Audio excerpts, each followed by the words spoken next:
ব্যারাকপুর লোকসভা কেন্দ্রের অন্তর্গত আমডাঙ্গা বিধানসভার দত্তপুকুর এলাকায় তৃণমূল কংগ্রেস প্রার্থী পার্থ ভৌমিকের সমর্থনে দত্তপুকুর চালতাবেড়িয়া থেকে নিবাদু স্কুল মাঠ পর্যন্ত প্রায় 3 কিলোমিটার রোড শো করল দেব। পার্থ ভৌমিকের সমর্থনে মঞ্চে উঠে ভোট চাইলেন তিনি। সংবাদ মাধ্যমের মুখোমুখি হয়ে দেব জানান, ভোট প্রচারে বিভিন্ন জায়গায় গিয়ে সাধারণ মানুষের সমর্থন পাচ্ছে চোখে পড়ার মতো। তবে ঘাটালে প্রচার বাদ দিয়ে অন্য প্রার্থীদের হয়ে প্রচার করতে হচ্ছে। কিছুটা মিস করছে ঘাটালের মানুষ। তবে দলের অন্য প্রার্থীদেরও হয়ে প্রচার করে কিছুটা লাভ হচ্ছে তার।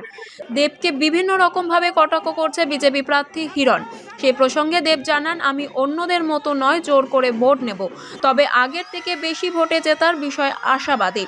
নিজের আসন জেতার পাশাপাশি দলের অন্য আসনগুলো জেতার প্রয়োজন, সে কারণেই ভোট প্রচার করে বেড়াচ্ছেন রাজ্যের বিভিন্ন প্রান্তে। ইতিমধ্যেই সোশ্যাল মিডিয়ায় বিজেপি প্রার্থী হিরণের ভাইরাল ভিডিও কার্যত ট্রলের শিকার হয়েছে। সে প্রসঙ্গে দেব জানান, দুঃখ হচ্ছে এই বিষয়টাই তার। দেব বারবারই শান্তিপূর্ণ ভোটের পক্ষে সওয়াল করে এসেছেন। চতুর্থ দফার নির্বাচনের পরেও সে প্রসঙ্গে আবারও মনে করিয়ে দিলেন রাজনৈতিক ব্যক্তিত্বদের। প্রসঙ্গত তৃতীয় দফা ভোটের ভোট শান্তিপূর্ণ মিটলেও দফায় বেশ কিছু জায়গায় বিক্ষিপ্ত অশান্তির ছবি উঠে এসেছে। এ প্রসঙ্গে দেব বলে, শান্তিপূর্ণভাবে ভোট হওয়া উচিত।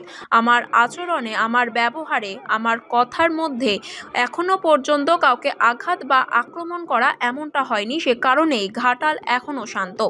এখনো অবধি হিরণ উল্টোপাল্টা আক্রমণ করতে পারছে, কারণ সেই সুযোগটা ও পাচ্ছে। আমাকে যেভাবে আতঙ্কবাদী, ক্রিমিনাল বলা হয়েছে, তাতে আমার দলের কর্মীরা পাল্টা দিতে পারত। এভাবে বলে যদি জিততে চায় তাহলে জিতুক। আমার ব্যবহারে যদি এটা প্রমাণ করতে পারি ভালোবাসা দিয়ে ভোট হতে পারে, ভালোবাসা দিয়ে ভোট জেতা যায়, তাহলে কেন না। প্রচার শেষ, তোমার নিজের একটা মানুষের কাছে যাচ্ছ, কতটা সাড়া পাচ্ছ? খুব ভালো, খুবই ভালো। তোমার নিজের লোকসভা কেন্দ্র রয়েছে, সেখানে প্রচার সেরে বিভিন্ন প্রার্থীরা প্রচার করতে হচ্ছে, সেটা কতটা ঘাটালের মানুষ কতটা মিস করছে তোমার? ঘাটালের মানুষ এই কারণে মিস করছে না, কারণ হিরণ যতটা প্রচার করছে কোথাও যেন আমারই লাভ হচ্ছে আর কি। এবার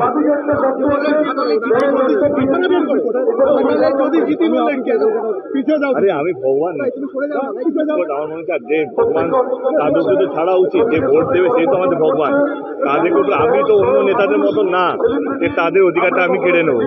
ওনারা যা ভেবেছেন, তো আমার মনে হয় ওনাদেরকে ভোট করার সুযোগ দিন, এবং আমার কোথাও যেন মনে হয় আমি জিতবো এবং আগের থেকে অনেক প্রার্থীর বেশি মনে হয়। দল জিতো এটাও তো চাই না, নিজে জিতলাম বাকি জায়গা হারলাম, সেটা জেতা তো কোনো মানে নেই।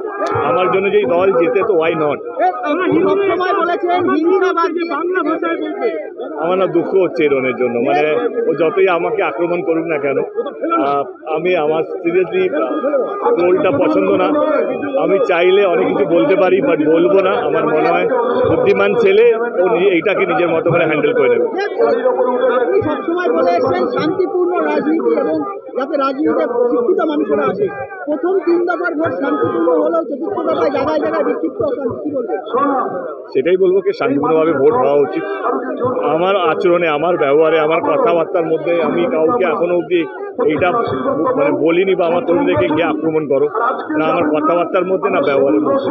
এবং সেই জন্য ঘাটাল এখনো অবধি শান্ত, এবং সেই জন্যই এখনো অবধি হিরণ উল্টোপাল্টা আক্রমণ করতে পারছে আমাকে, কারণ সেই সুযোগটাও পাচ্ছে। নাহলে অন্য জায়গায় আমাকে যেভাবে আতঙ্কবাদী, ক্রিমিনাল বলা হয়েছে ওর মাধ্যমে, ও বলেছে, এত মানে আমার দলের লোকেরাই ওকে পাল্টা দিতে পারতো। বা জবাব আমি কাউকে বলছি না, ডাক নাও, বলুন না, ও জিততে চায়, এইভাবে বলে যদি জিততে চায়, যদি জিতুক, দেখা যাবে ভোট জন্য। তো আমি আমার ব্যবহারে যদি এইটা প্রমাণ করতে পারি যে ভালোবাসা দিয়ে ভোট হতে পারে বা ভালোবাসা দিয়ে ভোট জিততে পারে, তো ওয়াই নট।